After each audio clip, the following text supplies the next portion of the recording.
All right, let's talk about probably one of the most fundamental concepts that I implement in teams, and it's called the Leadership Trinity. And it is a very usable framework across multiple different applications. You can use it to resolve conflict. You can use it to create job descriptions. You can use it to restructure an organization. I lean on the Leadership Trinity across the board. It's become a standard word that is used amongst my clients and the executives and the teams that I work with. And it's very simple and has, like most really great simple concepts, has this ability to apply to a lot of different scenarios. And so we're really going to dive into the Leadership Trinity and what it means. Fundamental framework for effective team development. Okay, let's get after it here. All right, so I'm going to draw this out again because that's my MO right now. And effectively, when we're looking at leadership, we are looking at three primary components. Obviously, there's all these different elements behind leadership, but we're looking at three primary components, and we want these to be in balance. So the very, very first component that any leader is going to do is action. This is their activity. What are they up to? And this should be observable. If someone else was looking at what they were doing, you would have an idea of what their action and activity is, and very, very clear on that part. The second component of Leadership Trinity is your level of authority. How much authority do you have to make the things you need to do, which is up in the action circle, effective? If you don't have enough authority to action something, you need to get that authority so that you can actually start pulling levers and making things happen and creating impact and effect. And so you want to have the correct level of authority relative to the amount of action that you can take. The third component is accountability. Now, accountability is fundamental because it's really saying this is what your outcomes are. And the positive element of those outcomes is going to be living with you. And the negative parts of those outcomes will also be living with you. Effectively, the outcome lives with you. There's no way around it.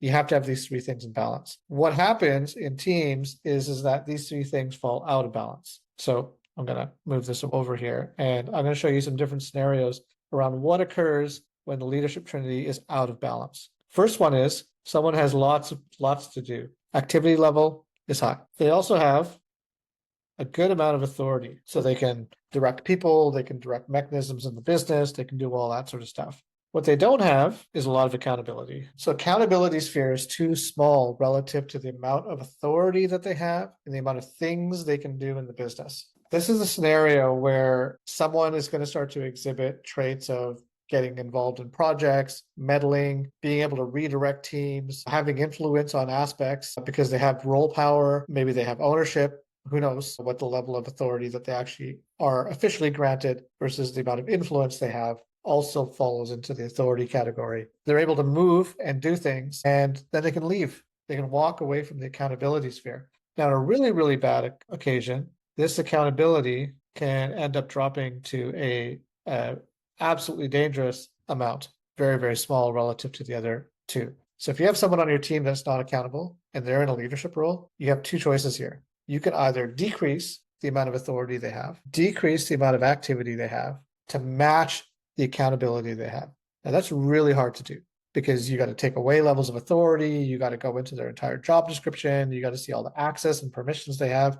You're effectively massively demoting this person by removing those other components, which could damage your business. The simplest thing to do is to increase the accountability sphere to where it needs to be. This normally requires a hard conversation. So if their accountability goes back up, you're back in balance. And this is fundamental to a balanced leader in a balanced team. You have to increase accountability. If they don't have it, you got to give it. You got to make it transparent. Patrick Lencioni talks about this idea of healthy conflict.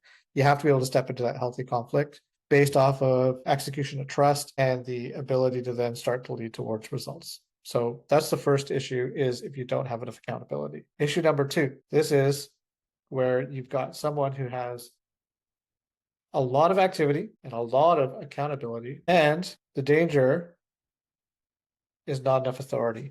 The authority sphere is too small. They have to ask for permissions. They're not allowed to do things. They're basically a low authority bottleneck because they have outcomes they need to deliver. They have things they need to do. Those two things are evident. Where's the report? What's the quality of it? What's the access level? And then they have no authority to do the things to ensure their success. Someone else owns it. This is normally a symptom of someone who has been micromanaging this individual. So the micromanager's taken away levels of authority, is still having the person do a ton of work, is still accountable for those outcomes, and is not giving them the level of authority. So again, you've got a few options here. You can either shrink the amount of activity that person has, shrink the accountability they have, or the better option is to give them more authority. Just increase the authority level. They already own the things they're accountable for. They already own the amount of activity they need. Stop giving this false barrier around the level of authority. Let them live into the authority, and you're going to see wonderful things happen. So that's how you rebalance too much activity, too much accountability, not enough authority. Give them more authority. That's basically it. Then develop them. Give them a bunch of soft skills. Make sure they have all the other components. Make sure they're clear on the level of authority and how it ties to their deliverables. All those factors. Okay. Scenario number 3. This is where I call this one the owner's trap. Also a very high level effective executive leaders trap. This is where they have a lot of authority, a lot of accountability. Their division, their location, their region, the entire business may literally live on their shoulders. And yet they have very little to do. Their activity is too small. They may become disconnected from the company.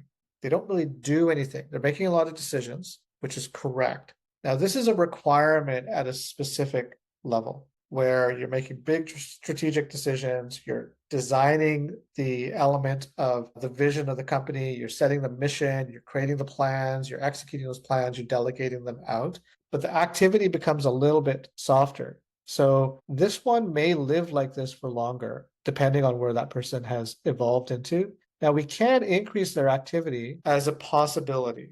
It's not necessary, though. The activity probably is going to start leading into things that are going to have a bigger impact on the business. Strategic acquisitions, geographical expansion, mergers, new market, product development. It's going to be like a very sort of different strategic level of activity. We do not want to give a high level, so divisional manager, directorship level, C-suite level stuff to do just because they have to do it. So this is a little bit of a caveat on each of these scenarios. So here's how you use this tool directly within your team.